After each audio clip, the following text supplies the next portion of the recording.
most people in Guatemala they live in poverty. 61% of people is in poverty. And that percentage is gross when it comes to indigenous people. That poverty hits the 80%.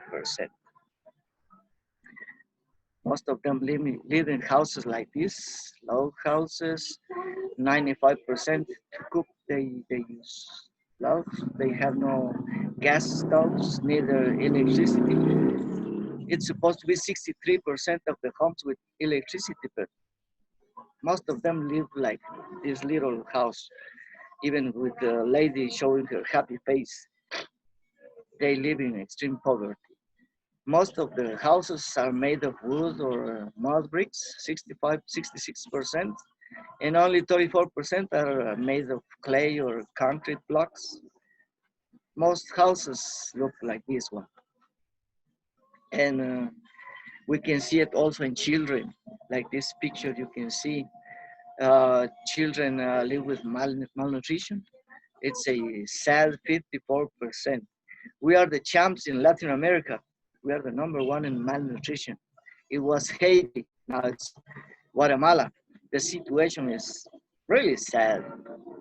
There is no running water. It's supposed to be 85% with running water in the houses, but they say it's only 15% no running water. But I would say it's 35% of homes have no running water.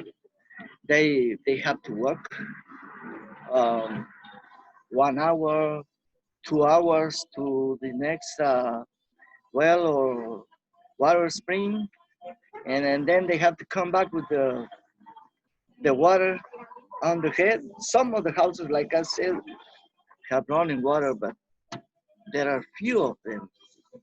In Barillas, we we have coffee, cardamom, cane sugar, and fruits. We produce, but prices are not just.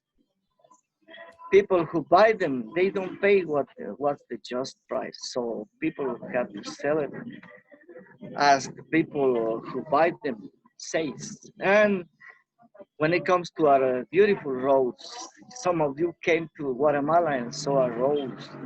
We are 400 kilometers away from the big city. Maybe from you, for you Canadians, 400 kilometers is not that far. But on your highways, not in Barillas. Over here, 400 kilometers means 10, 11 hours for coming on these dirty roads. Some of you already came and lived this. So our production costs go high up. Now let's talk about education. It's the same thing as producing things. We in Guatemala have not enough teachers. We have 33% of illiteracy, not enough teachers, as I said, and no libraries of any kind in any school. There are no libraries, not no books. So when Peter came, as he was telling you the story, I'm not going to repeat it. We talked about the project the pilot project we were doing with Jeff Harris. And we made 2 projects here in Quiche with the ripple effect. So we told them to help us with these 2 projects here in Barillas. So that's what really started the idea of making a full global grant in Barillas. When Peter came and he had his Raspberry Pi, I told him our dream was to have those richer libraries in Barillas. So we started doing the global grant. He wrote most of the project. I just contributed with a few little insights. So the project was presented to the Rotary Foundation. And so, and I guess if I'm not wrong, Peter, it was 5 months for them to authorize the project. We started in 2019, making the installment of 15 Rachel libraries in 12 in Barillas and 13, 3 in Soloma, if I'm not wrong. It was a total of 15 Rachel. And then we made this year 23 Rachel. From those, 18 Rachels in Barillas and 5 in Soloma. Now, according to the global grant, there will be only 17 Rachel left to install this next year, 2021. But if the prices are as the ones this year, we might make more than 17 Rachels, and that's good because more schools will be um, will be seeing this project in school. This school is called Yulkonop. You can see here the gray hair one, Peter. It is in Yulkonop. It is one of the schools we made this year. They have the specific place for us to install the Rachel library. This other place name is Nueva Providencia. They made a nice place to install the computers and the Rachel. This other place name is Pueblo Viejo. This place is like 10 minutes away from downtown. Here is our principal trainer. His name is Peter Tanner. He likes to get in contact with children and show them how the Rachel works. And that way, when Denise and Colleen and Barry and some of you guys came to Barillas, you came to see this by yourself. It's really nice to see these children faces when they see for the first time a computer. These computers were installed in a place we call Yulmacap. It's one of the biggest schools. Um, you see here the children looking at the computers. This other place is called Centinela Grande. Here I am with Peter. I wish I will be as tall as Peter is, but I stopped going taller. You can see these happy faces. They are from Centinela Grande. They were really pleased to see the computers. They didn't know how to hit the keyboard and see what was inside the computer, but they were really happy and they used to look at Peter or at Romeo, the guy over here. He is the director from the World Possible organization. And they look at us and say, what is this? How does this work? They were really happy. And more happy were they when they saw these happy faces. You know this girl here? Her name is Denise. And this other guy, little Paul, they were really pleased to see the faces of these children. Here is Tanya and Barry and Denise's daughter. This place name is El Quetzal, where they are really doing a good use of these computers. If I'm not mistaken, she's Colleen, I guess. Now, my guess is that you are looking at this picture and you are pleased that you helped us to do this global run. And on behalf of my club, Barillas Rotary Club, I am really grateful to you. Really grateful to you people. And please, when you see the other guys of Chatham and Gig Harbor and Portola Valley, Woolside, please tell them we are really grateful to you for this help you gave us with this project, and we would like to see keeping seeing these happy faces. Now you might say, what do we do next? First of all, I would like to say that from the global grant, from this Rachel global grant, we have spent like $80,000. In quetzales is 13,221 quetzales. That's 80,000 quetzales. So the real numbers, Peter has them. I have sent to the cloud photos of the legal invoices, so he has the exact uh, money spending we have made. But let me say, we are really happy and pleased to know that you helped us. So thank you, people. From the bottom of my heart, I say thank you. Now, What do we do next? You have seen the needs of the people. If there is poverty, there is no running water, our hospital is not as good as we would wish for it to be. People give birth in the villages and they come to the hospital here, and then they get really sick. They need good equipment, good installation, but there is no good equipment here. So neither is the good equipment and neither the space. There is no space for people to be here. So our dream is to better this hospital. We would really like to better the hospital with a mother intensive care unit.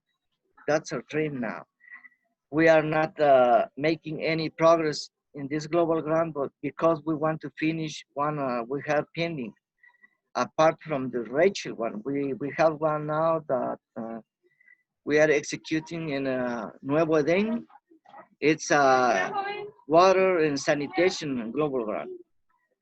The guy who helped to write this global grant, his name is Jim Peterson.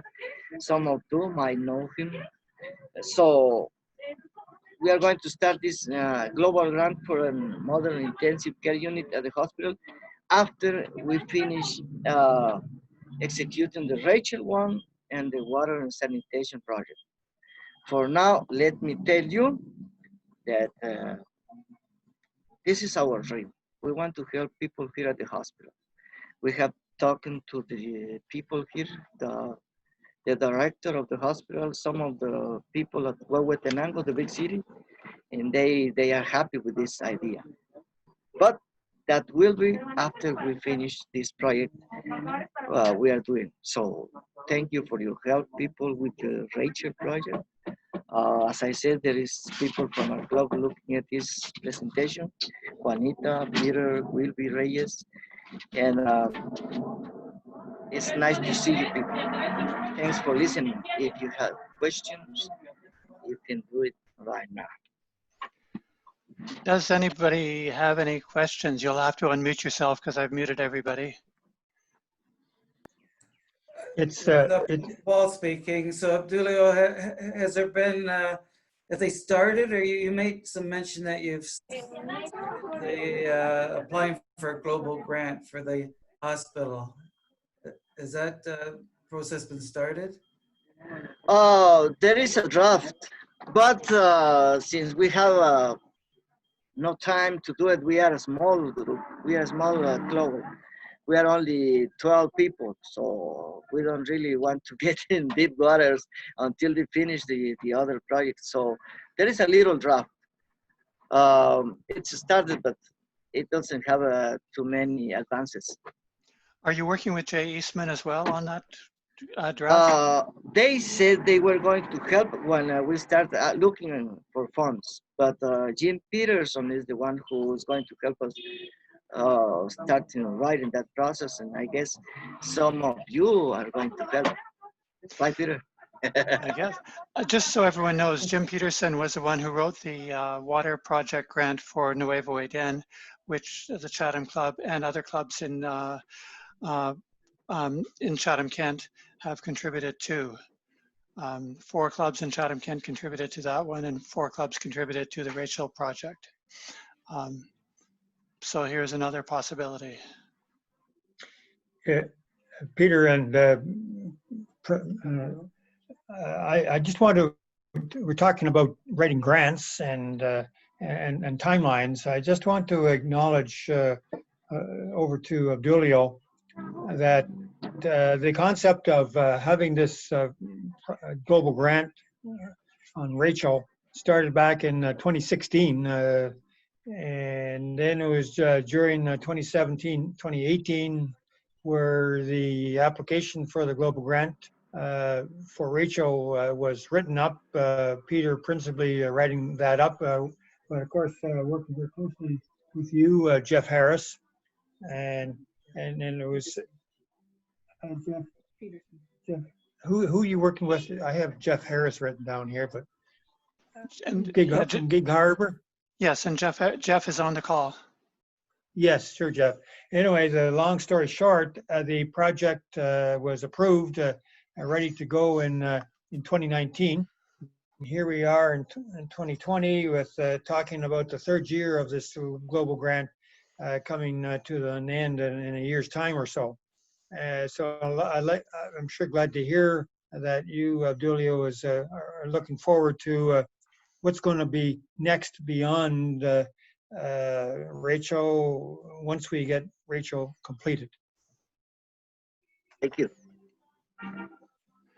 Obdulio, can I just ask you, and maybe via Juanita, can you give us an idea how COVID-19 is affecting in Barillas? Juanita, si que puedes aportar un poco de cómo es que el COVID-19 está afectando a Barillas, puedes habilitar tu micrófono, vas diciendo y yo lo voy traduciendo, por favor.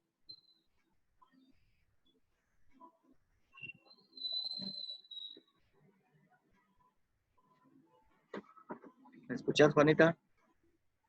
Puedes habilitar tu micrófono en la parte izquierda de tu computadora.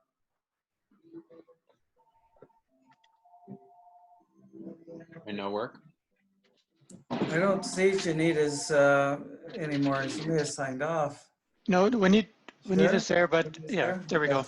Well, I will go ahead. COVID-19 is affecting this area like anywhere else.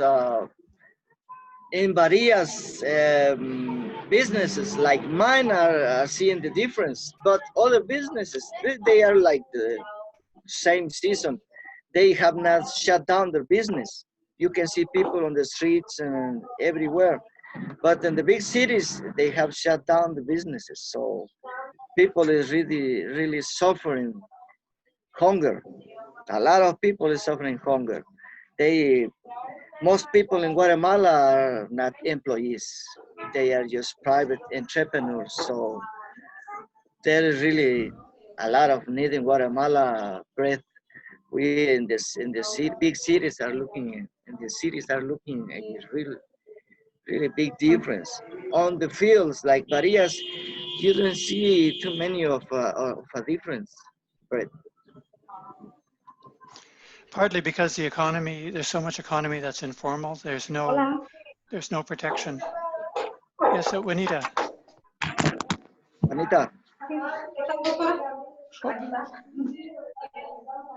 No, he's not talking. Okay.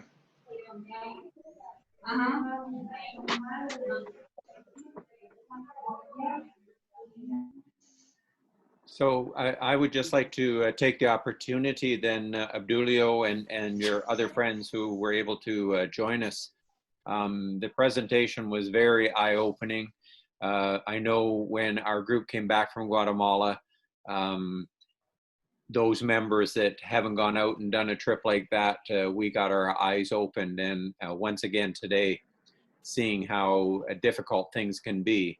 So the partnership that Peter has established with your group and club, you know, we're quite excited to be part of that, to have the opportunity that we can maybe share a bit, helping towards global grants and things. It's, you know, it just puts a good feeling in your heart that you can help out a bit. And, you know, the people of Guatemala, they're very fortunate to have you and your group available to give them assistance. So thank you for doing what you do. Hopefully we can assist moving forward. And any other questions from the group? I just would like to say that we are really happy to have this partnership with you, Chatham, Gil Harbon, and all the clubs that have this partnership with us. If you so wish, please feel welcome to come to Guatemala next year or any other year after this pandemic situation is over. We are really happy to see you here in Barillas, people. Wonderful. Brent, And- I have a question with regard to the potential cost of a modern ICU. Obdulio, do you know how much money you would need for that? Yeah, it's a big one, Karen. I know Rotary Foundation does not allow funds to go for construction, but all in all, construction, equipment, units, and all the stuff that is needed, if I'm not wrong, it's around 2.5 million quetzales. Okay, Quetzales. okay. I will tell you right now. I've just In Canadian funds. Divide by about 7. Okay. Oh, or 8, no, divide by 8, 7, 6, 7, somewhere in there. Peter, I'd like to offer a comment. Go ahead. Go ahead, Jeff. Yeah, this is Jeff Harris from the Rotary Club of Gig Harbor.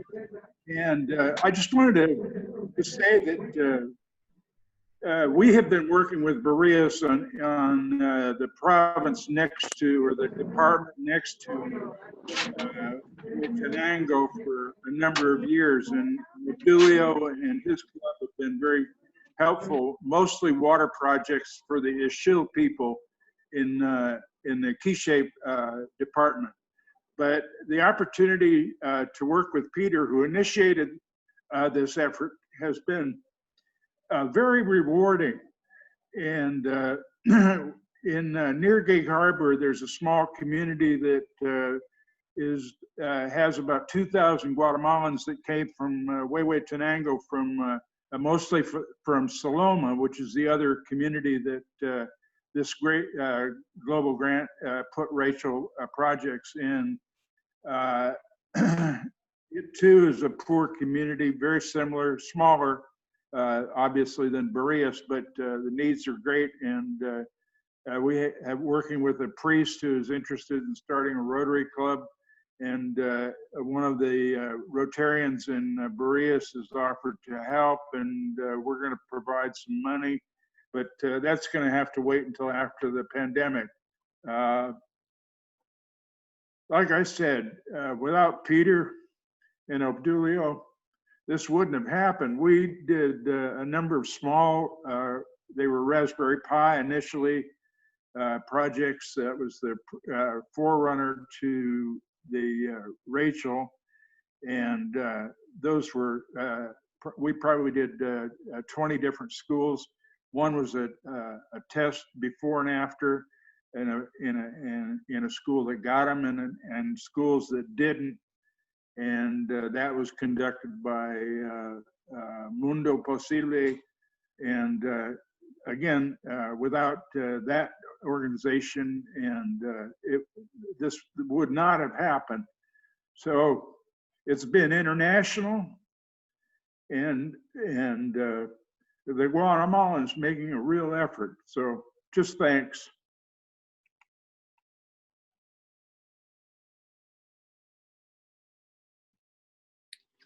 Thanks, Jeff. Thanks for the comment. Thanks to you, Jeff. Yeah, it's been a pleasure working with Jeff throughout this whole thing, because him and his club have been really the backbone of a lot of the work that goes on down there. And then also, of course, the Eastmans in Huehueten.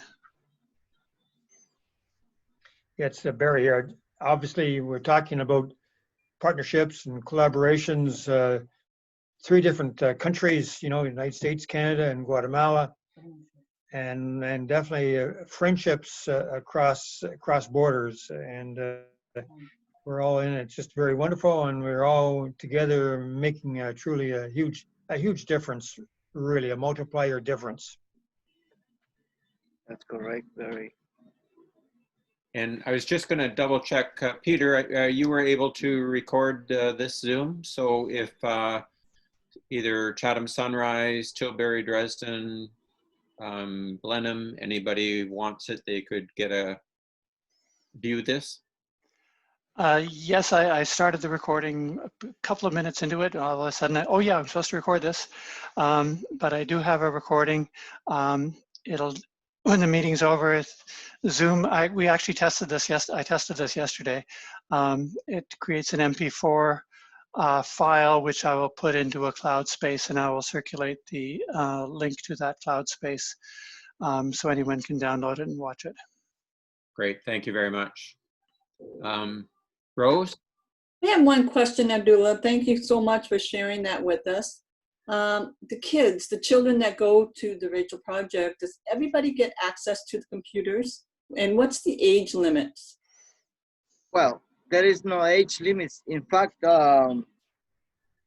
let's say that most children from the 3rd grade to the 6th grade, they have access to the computers. But if the teacher wishes for them to use the computers, they can do it from the 1st, 2nd, and 3rd grade. Even the, how do you call the little ones, the kindergarten. Let me show you a little Excel graphic I have over here. Let me show you this. While Obdulio is setting that up, I could mention that when we were there, Rose, we saw kids who would make mistakes and then undo the mistake. They had really figured out how to use the laptops connected to the Rachel system. The Rachel's like a little internet with tons of information, and they would be able to back up and do everything they needed to do without assistance. It was quite heartwarming to watch that. Can you That's see awesome. this graphic? These are the schools we installed this year. There is the children from the 1st to the 6th grade. What the villages people have said is that they wish for children from 3rd, 4th, 5th, and 6th grade to use the computers because they are, let's say, going out of the schools, and for them to get more knowledge of this tool, they do it like that from the 3rd to the 6th grade. The children benefited this year were 1,150 children. Nice. And we installed 180 computers. The biggest school get 20 computers. Its name is Julma Cup. And some of the criteria we used was that for every 10 students, we gave 1 computer. Like this school who has 50 students, we gave them 5 laptops. If they have 60, we gave them 6, and so this is some of the criteria we used.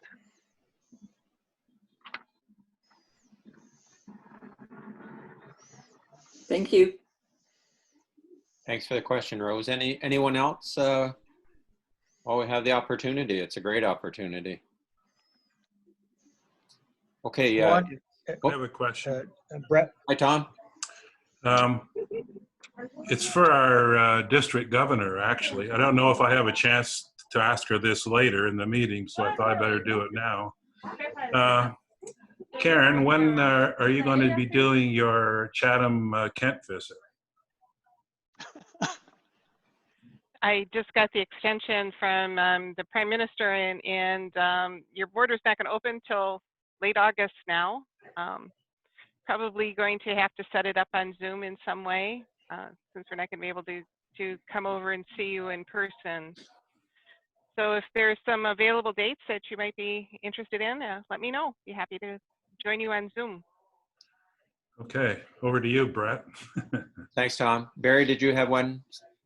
Yes, Brett, just a geography question over to Obdulio. Put us in the perspective as to where Barillas is and relative to the southern border of Mexico.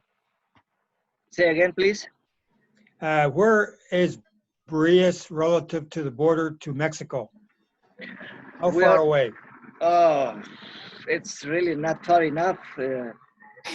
Kilometers, let's say 45 kilometers. It's not Right. far. But No, if you go on the car, you just know how far it is, maybe 2.5 hours. Yeah. Wow. Yeah. And Peter, you're looking at another part of Guatemala as far as the extension of Rachel. Put that geography into perspective, please. Okay, the northern Guatemala, the northeast side, sort of extends much more, goes much further north. There's a big area called Petén. And Obdulio Romeo Rodriguez, who works for Mundo Posible or World Possible, and you, Barry, of course, and a representative from the Petén Rotary Club met via Zoom last Wednesday to discuss the potential for a project, a very similar project, Rachel project there. Obdulio talked a lot about how the project worked in Barillas. Romeo talked a lot about how Rachel systems worked. And so they seem very interested in doing a project. Of course, Obdulio would much rather we worked on the hospital project in Barillas. But they seem to be interested in replicating what we've done in Barillas, but over on the northeast side. That's for quite close to Belize. If you think of Belize stretching down from Mexico, and Petén is kind of beside or west of Belize. And it's also very poor. Climate is quite a bit different. The Barillas area is highlands, temperatures sort of in the mid-20s, whereas 23, 25. Yeah, whereas I actually went to Petén. Tikal is the Mayan archaeological site there, and it is 35 and humid all the time. I really would like to say, Peter, that we are so happy with this project, but we would be really happy also for you, Chatham people, and the harbor and stuff, to work in Petén, a project like this. They need Rachel in Petén also. If you might help them, you can go ahead. Well, thank you very much, Obdulio. Thanks, Obdulio. Thanks to you, Barry. Okay, anything else from anyone? Cover all my screens. We will still be, we are interested, going forward. We're not sure with regard to the pandemic, but the Rotary Club of Gig Harbor and the foundation, which I serve as president, the Olson Foundation, for honoring a past district governor and member of the board of directors of RI. Small foundation, but we help contribute money, and both by the Rotary Club of Gig Harbor and a couple other entities, and look forward to continuing to work with the Chatham and the Canadian people and other clubs that are involved. So count us in as far as it goes right now, and we'll all see what happens. Thanks, Jeff. That's pretty good news. Thank you very much, Jeff. Brett, I have another question. Yes, Tom. And to, I guess, probably to Peter and Barry primarily, do you have any idea how many Rotary projects are underway in Guatemala involving how many clubs? Any idea? Just last night, Maybe I was in also in a meeting like this one with people from Guatemala, and if I'm not wrong, there are 37 global grants going on right now. They were talking about the 4250 district in the district who most global grant does around the world. But I cannot really remember how many global grants are, but that's the main idea for you to have. We, around the world, we are the district that most global grant makes. Well, the reason the reason I asked, Barry was talking about partnerships, and it sounds like Rotary has a fair bit going on, Rotary International anyways, in Guatemala. But I get the impression that outside of the smaller group of Rotary clubs involved here, we're sort of acting in isolation from the other projects. Does RI provide any sort of coordinating activity amongst all the clubs that are doing something in Guatemala? That's an issue that I've raised with our district governor and people for the last 5 years. There is no overall, even our district, I don't know about yours, does not publish a list of ongoing or past global grants. I mean, we're doing a global grant in Quiche province, as I said, next door to Freeway Tango. That really needs to be a part of all districts, and if you guys can make it happen, you'll all get awards. Is there some sort of rule, or is it just bureaucratic indifference? I mean, I don't quite understand why that wouldn't be happening. Well, even within our own district, it was because of Barry that I found out that Ashish Sarkar is involved in a big project that's not really related to Rachel, but could be. And I gave him a call and just to find out if we could coordinate somehow, and maybe if they could get Rachel. It was a literacy, educational oriented thing that where Rachel, at least the Rachel database, could have been used freely within their project. Tom, if you let me, every year in Guatemala, we hold what we call Feria de Proyectos, like a project fair.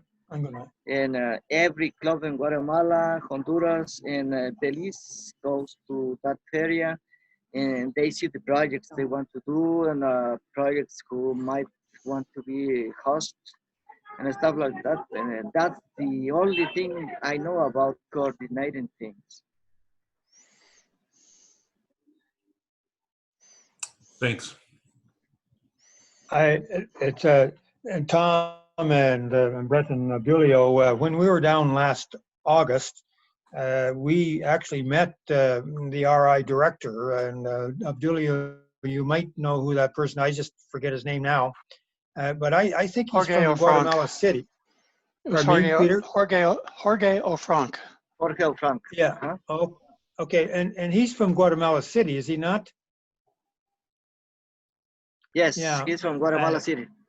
So as far as this matter of coordination and the listing, I sure got the very strong sense that there's a lot of global grants, RI global grants covering Guatemala, and he should know, and really looking for opportunities of collaboration and synergies between these global grants may well opportunities to offer. I second that. Yeah. And by the way, I just wanted to acknowledge over to you, Jeff, your strong presence and you've got a long time experience in Guatemala, as Peter has already pointed out. And so I just like to take your cap and tip it for that good collaboration. Yeah, tip your hat. My Guatemala hat. Oh, is it? Yes. Oh, yes, it does say that. I bought a lot. I negotiated when we were on Lake Atitlan. I negotiated to buy belts for $6 a piece, and I sell them for 20. And of course, the profit goes back to the Olson Foundation. So, you know, there's so many things. You know, but the coordination thing and the listing, a new club or clubs can learn what's going on. They can avoid making mistakes that we all make in projects, and collaborate and increase the size of the projects. Have you ever heard of the term reinvent the wheel? Yeah. Don't try to reinvent the wheel. Yeah. Okay, I think we've got everything covered here. I'm just going to quick apologies. I didn't key Julia up to do the US anthem or the Guatemala anthem. So we're going to finish up with O Canada, and thanks to all for attending. I think it's our best attended Zoom to date. So thank you to all. And Julie, are you still with us? I am here. All righty, if you mind, please.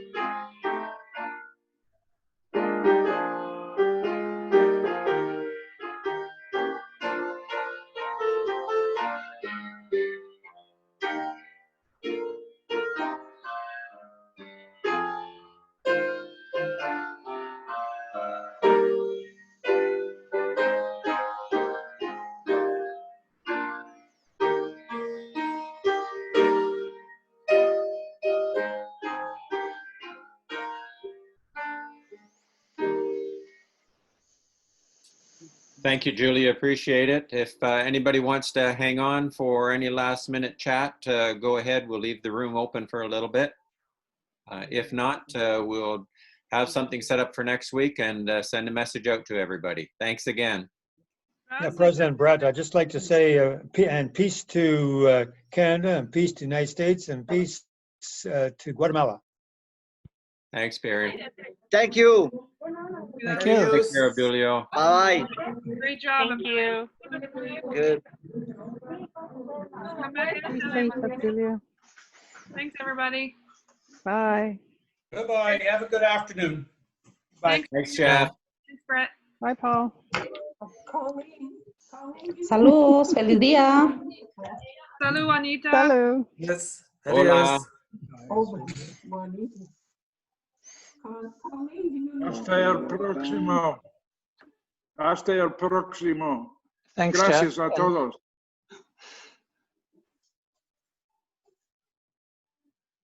We have Andy's view. Oops, Obdulio's gone. Yeah. Thank you, Peter. Thanks, Colleen. Hey, thanks for pulling that together, Peter. Good presentation. Yeah. Very well done. Obdulio Yeah. did a great job, Yeah. everybody. Thank you. Obdulio really had an excellent PowerPoint there. You did. Hi. I was trying to put something in the chat, and I don't know how I did it, but I managed to put the entire CKPL curbside plan in the chat, and I can't get rid of it. So Well, you know, thanks, we all hon. need to know I this did not press information. enter, so that's good, right? Honestly. But anyway, that was great. It makes me just long to go back to Guatemala. I know, doesn't it? Yeah. So I'm practicing my Spanish, Colleen. Are you? No. No, not at all. We Be didn't. honest. We Are you were going in the to Terry's- classes, but not this. You're not going to Terry's classes, or you are going to Terry's classes? I'm still doing Zoom classes with Teresa, yeah. Oh, okay. Yeah, see, yeah. Very, very slowly, but I'm You're doing doing really well, though. I'm doing Yeah, Skype classes. I enjoy it, right? I just, Where? it makes me forget everything else, and yeah, but it's painfully slow. I'm doing Skype classes with my teacher in Antigua, Oh, Guatemala, nice. and Cool. it costs $10 US an hour. Oh, that's really, yeah. Really cheap. Honestly, Teresa's probably not charging much more. If I think I paid $150 for 10 classes, so, and we Oh, do wow. half, so she's really very inexpensive. Is this a group class or it's one-on-one? Yeah, there's let me see, there's me, Rachel, Nate, Tim. So there's 4, sometimes Right. 5 of us. Yeah. The Antigua classes are one-on-one, Yeah. and Oh yeah. with a teacher that I've spent time with down there. So you you're know each familiar, other, you're yeah. comfortable. Yeah. And it's also it's just conversational. If I need grammar, I can look that up in books. Yeah. Well, yeah. Anyway, I'm still. Foundation, right? Yeah, exactly. I have nothing really. So. I know. And by the way, if we do go forward with the Pay 10 project, the ball's in their court right now, and they've got quite a bit of work to do. But I've basically done a draft of about 80% of the grant, but there's 20% that they've got to do, which is the hard stuff. So we'll see if they do it. But if they do it, and we go forward, Tikal is really one of the most underrated and phenomenal archaeological sites. I mean, it's really on the level of Machu Picchu, but not as many people know about it. And it is about a 20-minute drive from Flores, which is the capital of Pay 10, where we would be going. Do you fly in there, or do you get on Okay, I see. Tikal. transfer? You can, okay, that would be an interesting thing of how to deal with that. When you can fly, when I was doing a Spanish course in Antigua, for $300 US, I could do I bought a package which was airport transfer to Guatemala City, fly to Flores, transfer to Tikal, overnight in a hotel in Tikal, a guide for our group, which in the group happened to be me, and then of course all the way back, as I said, $300 US, which for many of the young people who are in Guatemala taking these classes is very expensive. You know, for us old fogies, $300 really isn't that much. Or you can, I was thinking about this. If we did do another trip, you might want to fly to Tikal. You can also get to Tikal from Belize because it's not too far. Get to Flores, visit the Flores project once we go through, and then go to. It's about an 8.5 hour drive to Barillas from Flores. Well, that's Overland. a good drive. That's a good drive. Well, no, We're used to driving now, Barry. Come on. Oh, That's I'll go tomorrow. That's about 30 or 40 kilometers. Yeah. It's only 40K. I just Pauline, want to know what we have to do to get through it. Yes. We will be prepared. We will be much more prepared. Yeah, Jeff, one of the people on the trip suggested we have that people should have bike helmets on when. Yeah. That would be another useful piece of equipment. Yeah. I'll say. I just want to make note. Sorry, Say Jeff. hasta luego. I'm off to an appointment. Thank you very much, all of you. Look forward to next time. Thanks, thank you, Jeff. Lovely to meet you, Jeff. Keep that cap on. Yeah. Thank you. Bye. And Jose, are you still there? If you are, you're muted. No, I don't. Jose, ¿estás allá? There's only 6 of us left. Nope. I remember Jose from the barbecue. So do I. Yes. Jose, no puedo escucharte. Anyway, I guess he can't hear us, or maybe he's just left us sing on. So, Peter, you said it's an 8-hour drive from Flores to Barillas?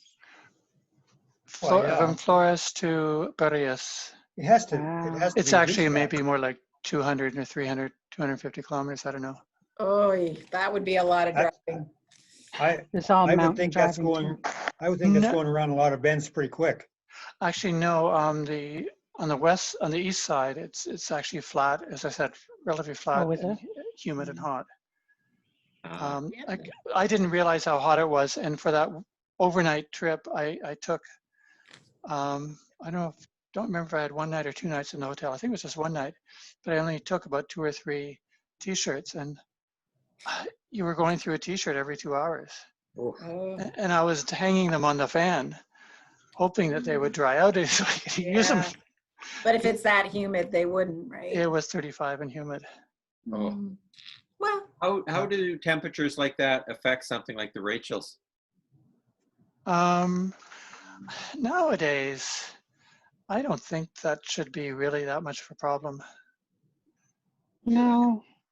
Normally, you see 0 and 40 are the limits for a lot of equipment. I suppose if there was like a lot of salt in the air, it might make a difference. Right, but we're not near the ocean But there. we're not near, yeah. I don't think it would.